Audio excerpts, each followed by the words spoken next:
Lieutenant Joe Nunn is on alert. Every year, the number of handgun permit holders in Shelby County goes up.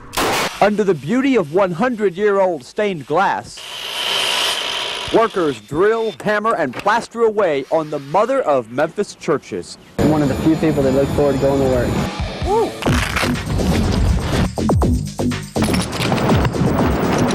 This is my weight line. I'm gonna tie my weight line off to my weights here. To even wiffle ball, that's in the hole. trash talk is everywhere. I could have stopped that. But as Danielle recounts what she saw Saturday morning, she's quickly forced into Saturday afternoon.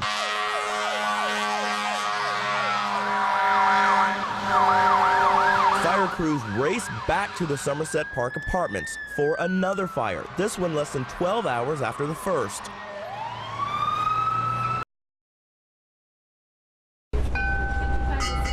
Residents in the typically quiet community of Deckerville, Arkansas are literally picking up the pieces after what turned out to be a terrifying Tuesday for many of them. We were sitting there in the living room and it just was all this racket and things, and my husband went and opened up the front door, and when he did, the wind just took it, the glass and everything out of it. Many, including the Poinsett County Sheriff, believe a tornado ravaged the community.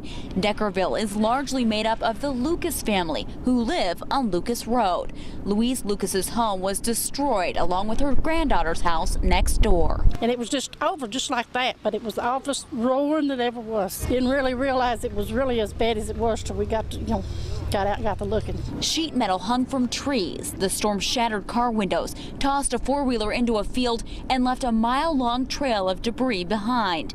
Even the storm shelter wasn't spared. But it's took the top off of it. If we were in it, we wouldn't have been any sight, probably been in worse shape than we were in the house. Just come back at the whirlwind. Pauline and Joe Lucas have lived in the neighborhood for more than 2 decades. Their yard was littered with debris. Oh yes, we've seen it, but not this bad. It ain't never tore nothing. It maybe tore some shingles off, a few shingles off, but other than that, that was about it, Never nothing like this. But just as fast as the storm came and went, the community and the Lucas family came together to help one another salvage whatever they could, even if it was just a tricycle. This is the good neighborhood right here. People are good to help you and things. That I have some good people.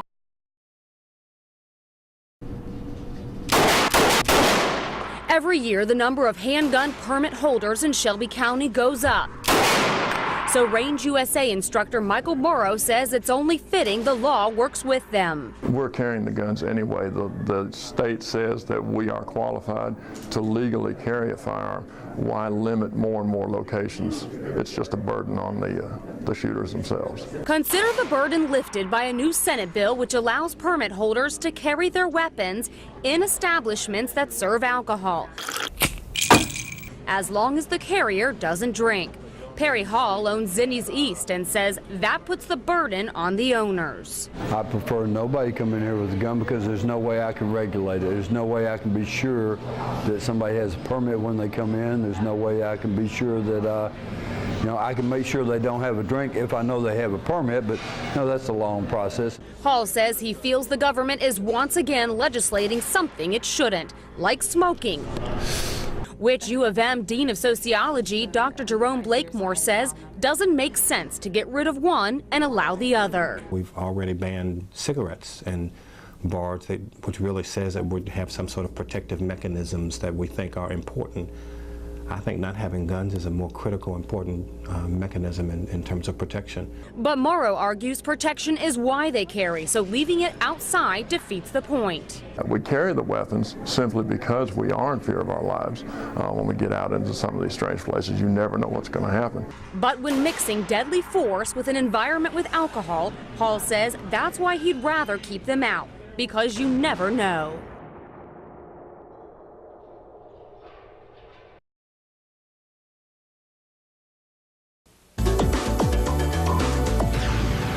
Hi, Mom. It's a unique job.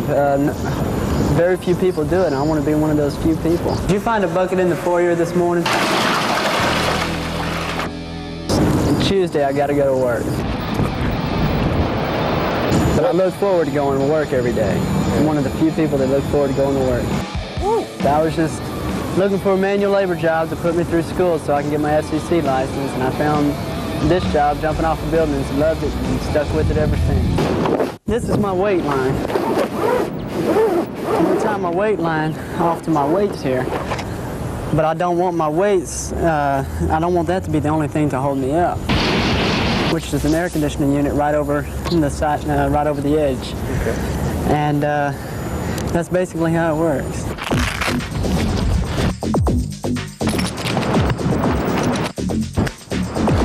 I want to make sure that nothing goes wrong. This separates me from the ground.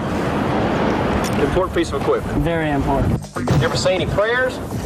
All the time. Every night, every morning. The window sunk in way behind the overhang, and so I have to pull myself to the window and hold myself there while I clean it. Believe it or not, I never get nervous up here. I'm just so used to it, it's just a job. Oh, it's a blast. I love it. Every day. Where else can you get paid just to hang around?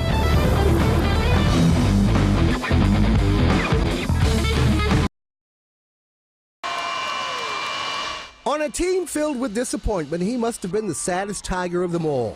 Center Joey Dorsey, the self-proclaimed David to Goliath figure of All-American Ohio State center Greg Oden, had come up far short of his boldly stated prediction of dominance on Friday. With a woeful 0 points and 3 rebounds, it was as if David had brought his slingshot to battle and forgot to bring the rocks. He should learn a lesson. He should definitely learn not to do that again, especially in a big game. You know? Yeah. Unless he can back it up, which he didn't do. But it's not his fault that we lost. You know, everybody can put the blame on Dorsey. Yet in painfully watching Dorsey's cliff dive from media boaster to humiliated underachiever, we are once again reminded of one of the most distasteful aspects of modern sports, from basketball to even wiffle ball. That's in the hole. Trash talk is everywhere. Even the small things like playing pool, anytime you talk trash, it's karma. It's going to come back. It's going to come back and bite you somewhere. However, for superstar athletes like Allen Iverson, Dennis Rodman, and Deion Sanders, you can't deny their loose lips, backed up by performances, have translated into big bucks. But what if legendary icons such as Michael Jordan, Hank Aaron, or Jackie Robinson had been offered the opportunity to mouth off, to exhibit anything less than the quiet humility, grace, and achievement they brought to their sports? Sure, those were different times and different circumstances, but shouldn't the ability to demonstrate character be timeless? Even if you are a college junior center. He's young, he still can bounce back from this. You know, just don't let everybody crush his dreams with the negativity that they bring to him.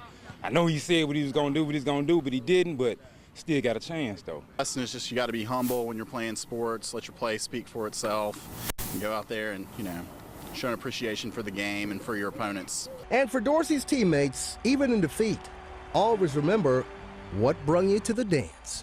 It wasn't no one person when y'all got on the court. Now because y'all lost, y'all was winning, it was everybody. Come on now, keep it real.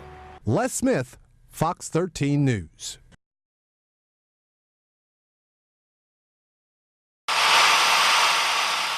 Under the beauty of 100-year-old stained glass, workers drill, hammer, and plaster away on the mother of Memphis churches. Well, this is kind of special because it's better than 100 years old. First United Methodist was chartered in 1826, 3 years before Memphis, and this building went up in 1890. While some churches move east, First United stays. We firmly believe that this church needs to be right here in order to connect with all aspects of our community. More than 100 meals are made daily. We really don't know how many we're to fix for, but we try to have enough, and we feed until we run out, you know. First United's homeless ministry is so extensive, a private group now runs it.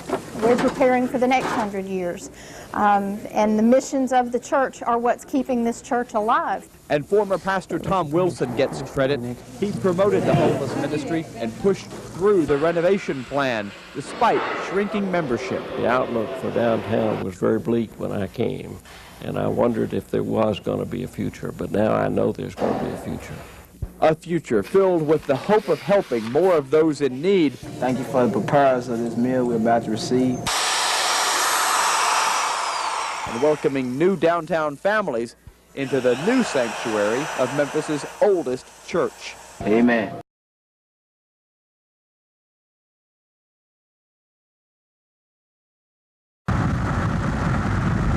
Lieutenant Joe Nunn is on alert. Hundreds of thousands of Mid-Southerners are taking to the interstate. And the Tennessee Highway Patrol is doubling its staff to keep an eye on all the traffic. Hopefully we'll be there to remind you to think safety, to drive safety, and to make you fully aware that you're behind the wheel and do the things that you need to do to be safe. Construction is still taking place on some sections of the interstate, but most of Tennessee's highways will be clear to make room for holiday travelers.